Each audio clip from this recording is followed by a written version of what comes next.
Hello.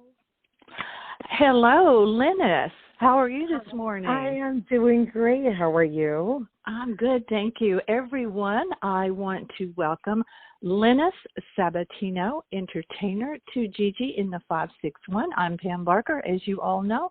If you've been here before, thanks for coming back.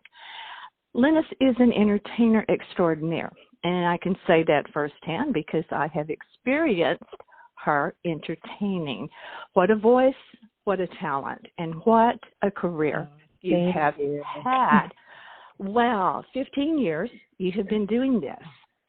Well, over 15. I haven't updated that part of the of the bio yet, but over 15. I actually started singing professionally when I was 15 years old.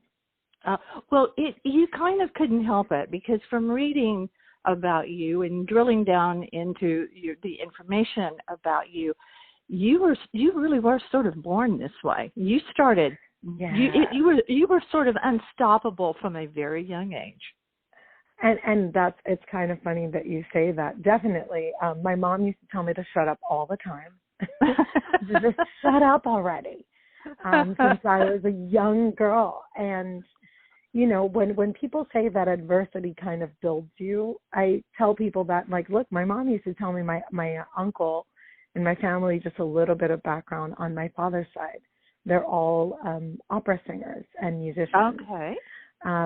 So she was used to that style of singing. Now, my dad was a jazz guy, so I was always listening to that as a kid. So I kind of gravitated towards that genre.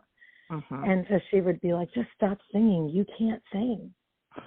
And, you know, I was a teenager, and that would break a lot of people, right? It really would. Like, no, this is what I'm meant to do. Now, you were born and raised in New York City, and now you are a Florida girl, and you are in the Palm Beaches.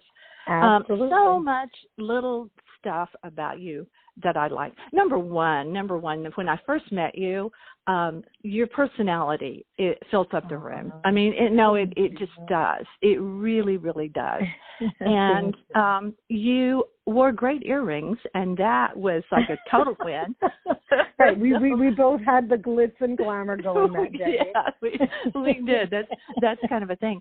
But just little things about you that jump out at me. Now, I do want to talk about your vast history in what you do and all of that, because it does go from opera to street music on 42nd Street. But just little nuggets, I think, when you are looking when I am looking into having a podcast with someone, I like to see the little things that give a little insight into a person. And some of the things that I really did like, and what I felt about you when I met you, on your sig line in your signature line in email, in kindness. That's how you sign off, in kindness. And I think that's kind of a huge thing right now to me. It's a huge thing. I think that it definitely is a huge thing, and also a thing that's kind of like we've been devoid of for a while now. Yep. Mm-hmm. So I really that really did stick up. But that is something that you just exude. I mean, I just want to convey that to the listeners. And if you are in the Palm Beaches, in your Palm Beach area, we're going to talk about how to get to see you for real. But you can find this beautiful woman, Lennis Sabatino, all over the YouTube. Her music is on many platforms. So, and we'll talk about that too a little bit more. Sure. But another thing that I saw on your information, on just reading about you, music is freedom, and I want you to talk about that. But I want to say my own little bit about that first, because I think during all of this stuff that we've been through, and I mean stuff, I don't just mean the pandemic. I mean everything. For a few years now, I have leaned into music because like you, I grew up with music, and so to get me through. But what does that mean to you, that enough that you would add that in? Because it's pretty profound. I mean, music is freedom. it is definitely freedom. It's freedom for so many reasons. One of the things that, so I teach voice as well. I teach voice lessons to many of the top singers in the area because I trained with Ron Anderson. Now, what I kept telling them was during the pandemic, I said, this is what the world feels like when there's no music and entertainment, just as an under the umbrella. When we were devoid of composure, we raged. We raged at the dying of the light, right? Right. Kind of, and so I never thought that I would see what the world would look like without music. And when we experienced it, when we were so, I looked at my family and I'm like, I'm turning the living room into a stage. I'm going to sing online for as much as I can, because composing music is something that we all learn in school. And when I went to Berkeley, one of the things that I realized is that music is not composed. Music is just, we just kind of tap into it and create it. And what we compose is the people. So there is a freedom in knowing that for me as a singer-songwriter. It is completely freeing to know that whenever I want to sit down and write something, all I really need to do is what I call pray. Some people might call it meditate or whatever. I call it tapping into the source, which is where I'm from. I'm very, very spiritual, very, very believing in God. And that's why I feel that it is a freedom, because he's giving you a moment to express yourself in whatever way you want to. Really, there's songs that have so many different messages. But for me, I feel that freedom comes from being able to share those feelings. Well, I liked it so much because I thought that is such 3 little words, but very filled with meaning, very, very filled with meaning. Now you are continuing. You're a teacher. You're so many things. You're a songwriter. You're a lead singer in a band. You do the singing that I've experienced is just you and fill up the room with your great sultry, wonderful voice. You cover any kind of genre. You can go from one thing to another, and it's all just beautiful. But you're not stopping there because you're continuing with your education on toward another degree. Tell us about that a little bit. Yeah. So, I mean, I do have a degree that I don't use in psychology. I thought that was really important once I had my children. I told myself that I needed to learn a little bit about how to properly manage situations that maybe I didn't really have coping skills for. When I was 12 years old, my father passed away. So it was just me. Sorry. Oh, I thank you so much. But I mean, it's been a really long time. And so then it was just me and my 2 sisters and my mom. So it was 4 women. And I learned early on what losing a parent really does to you. Now, people often ask me, oh, Lennis, you should go on The Voice and do all this stuff. Now, as a person that studied music business and management and production at Berkeley, and I'm still getting my master's degree now. I'm getting my master's degree in songwriting online. So I'm still continuing to educate myself. I tell musicians we are students forever. The day you stop learning is the day you become irrelevant. Oh my gosh, that's so true. Oh, so true. So in every walk of life, no matter what your career is. In life, period. Yeah. The moment you stop serving a purpose or learning something or pursuing growth, you literally start dying. You literally have given up.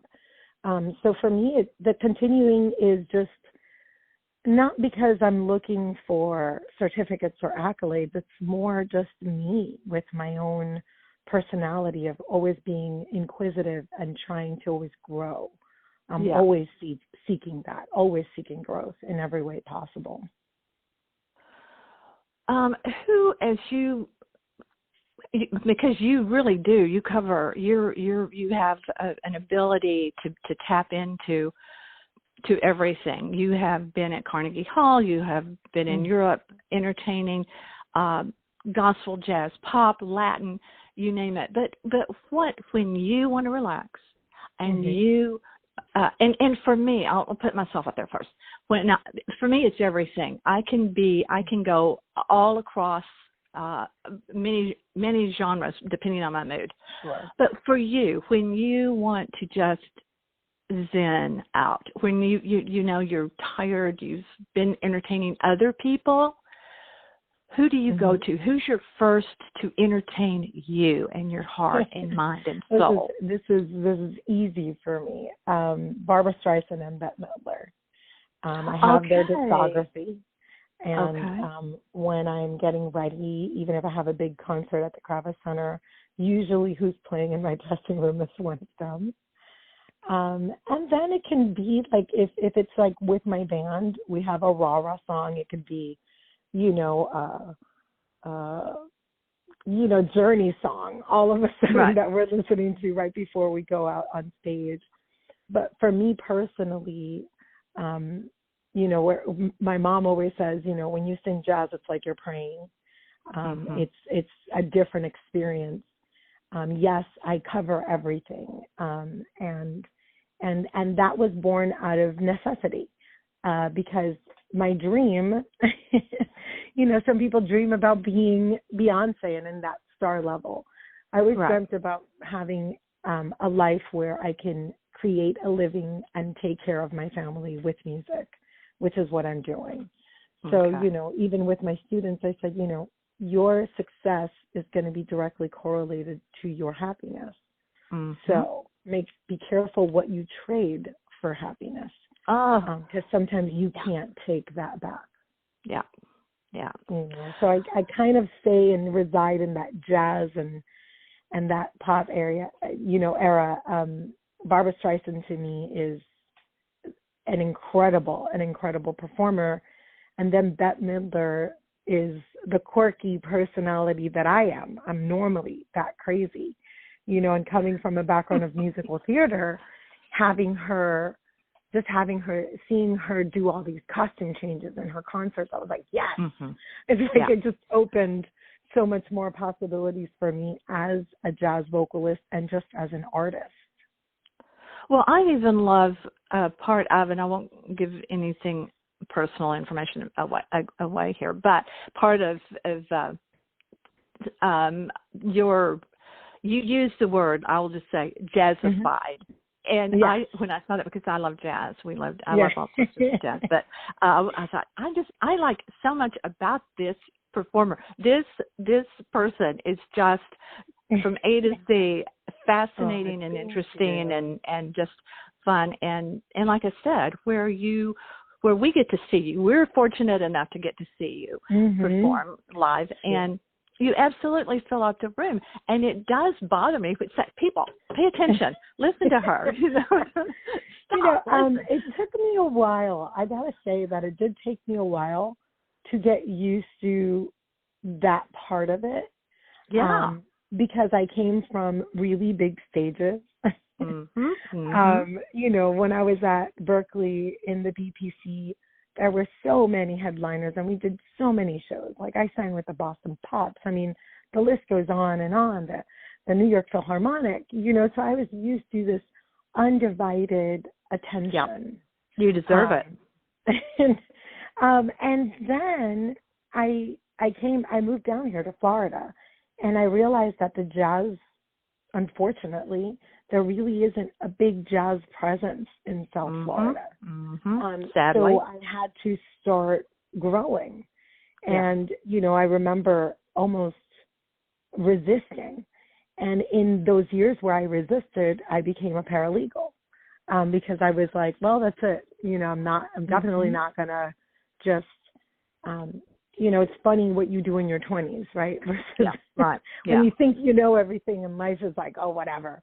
So I did that for a while, which, was incredible and has educated me in so many different ways. And I've been able to use that in many facets of my life. But then after a while, I was just like, that's it. Like my third year as a paralegal, I was like, all right, this is like the equivalent of, you know, a doctor being a CEO at a big company where, yes, you know, you're doing your job, you're making really great money, but on the inside, I wasn't happy. Right. So I transitioned and I went into the social part of performing, where I was doing a bunch of corporate events and traveling with my band everywhere. And I quickly realized that I wasn't, quote unquote, selling out, you know, as a jazz musician. I was growing as a human, as a musician, and it actually fed me so much more so that then I can write even more. So, you know, sometimes when you're going through the darkness, right, your own little Dante, and God knows we have many of those in our lifetimes, you don't understand why, and you can't really explain it. And now I wouldn't change anything. I think that it's been the greatest gift. The reason I am able to go from AC/DC to an Etta James song is because of my experience on those stages, because it put me to the test. Well, and I think too, you touch people in different ways with your different songs. It's like, oh yeah, I've got to dance to that song, or I've got to stand up and sway to that song, because it brings back a flood of memories that make me happy, or maybe make me sad, or whatever. So by being diverse in all of your playlist, as it were, you're able to, and that's a really important thing, to touch different people in the same room, but in such different ways. But it is an intimate setting, and so I'm really grateful for that. I want to talk a little bit before we go about your band, a little bit more, but I also want to say you're a songwriter. How much time are you able to devote to writing? How do you find the time in everything that you're doing, the piece to write? It's kind of funny because the producer, his name is David Joel Stevens, and he's out in Pennsylvania. He went to Berkeley with me, and we're really good friends. And usually it'll be like 2 a.m. The whole house is asleep. I come right into my office, and literally he'll send me a track, and I will pour out, and it'll take me maybe 15-20 minutes to write the lyrics to an entire song with the melody. Wow. And then I send it off to him, and he does, like, you know, sometimes we sell it. Now there's just so many different platforms where people license part of your songs. I do have a track called Walk on Fire that I wrote a few years ago, and it was for survivors from for victims that survived either horrible tragedies or their families who survived the people. And I did that for an event here in Palm Beach. And that song, I just, it kind of just plays all around. And it's kind of funny to see it resonate with people when I've put zero promotion money behind it, nothing. It was really a work of heart for me and that group of people, because it really just resonated. So I wrote it just for that. Yeah. So I find the quiet time usually it's in the most inopportune times. Sometimes when I'm in the shower, I need to run out, put on my robe, and come and finish, because I hear it. I have a moment to be quiet in there. Yeah. I have 2 dogs, 2 guinea pigs, 2 sons, 2 birds. So this house is very loud during the day. And I appreciate you taking the time to do this today. So I know you really are busy. Course. There's another thing that I saw I want to mention about you, because you do. These are truths about Lennis. And one of them, there were several, and they were all great. All of your truths are wonderful. Thank you. But that you notice little things. And I think that's such a big thing in our busy, hectic world. So I like that very much. Now, I want you to tell everyone how to find. Let's talk about the It Band. Now, is there anything you want to share about that, or So not? the band has morphed. You know, we're also known as Pure Energy. Because we work through different agencies coin us differently. Oh, okay. So the It Band is pretty much Pure Energy, which is a band I've been with for years. Okay. I also partnered up with Marcia Mitchell Music and Events. So now we're booking other bands so that I'm not always on stage, but that they're out there doing their thing. But the It Band is my guy. They're my guys. So it could be just my jazz guys, or it can just be my full-on 13-piece big band. Okay. So that's why it's called the It Band, because it's whatever you want it to be. Okay, that's perfect. Now tell everyone how to see you live, what you have upcoming. What do people need to know about seeing your work? Sure. So I'm currently working on my album, and it's hopefully due to be released by December of this year. Congrats. There are no more delays thanks to our beautiful pandemic. Mm-hmm. I do have a concert that will be upcoming. I don't have a date yet because we're rescheduling it at the Kravis Center. And then every Wednesday, which is where I have the honor of sharing some time with some amazing people just like yourself. Thank you. At the Chesterfield Hotel in the Leopard Lounge.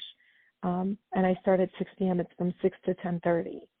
So, you know, people can drop in, come in and out. And that's the only public place. Other than that, then it's just all private events that I'll be putting on.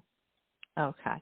But you are out there on, you can buy your music, right, on different platforms? How can people buy your music? I have a few songs on Spotify. Okay. So you normally don't have to buy them, and then they are free downloads. When I created that album with AXR Music, the idea was that, again, it's about feeding the souls of humanity.